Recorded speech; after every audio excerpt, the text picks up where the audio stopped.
এ পর্যায়ে বক্তব্য রাখার জন্য আহ্বান করছি জনাব ইয়াসের খান চৌধুরী, ময়মনসিংহ ৯ আসন থেকে ধানের শীষ মনোনীত প্রার্থী। এরপরে বক্তব্য রাখবেন জনাব ফখরুদ্দিন আহমেদ বাচ্চু।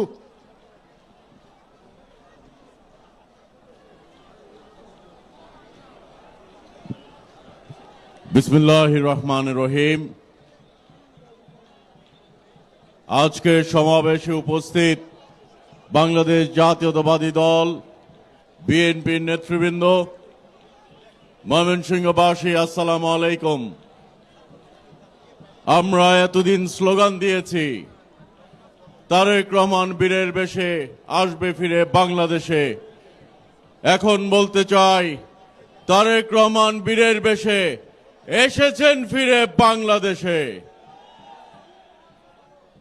আমরা এতদিন স্লোগান দিচ্ছি সবার আগে বাংলাদেশ। 12ই ফেব্রুয়ারি আমরা স্লোগান দিব সবার আগে ধানের শীষ, সবার আগে, সবার আগে, সবার আগে। সকলকে আন্তরিকভাবে ধন্যবাদ জানাই। আপনারা অধীর আগ্রহে আমাদের নেতার জন্য অপেক্ষা করছেন। আমরা আজকে নেতার মূল্যবান বক্তব্য শুনব, ঐক্যবদ্ধভাবে কাজ করব, ধানের শীষকে বিজয়ী করব।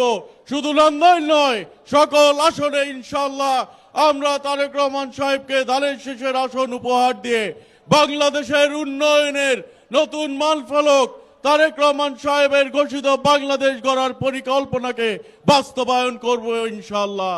সকলকে ধন্যবাদ জানিয়ে, কৃতজ্ঞতা জানিয়ে আজকের মতো বিদায় নিচ্ছি।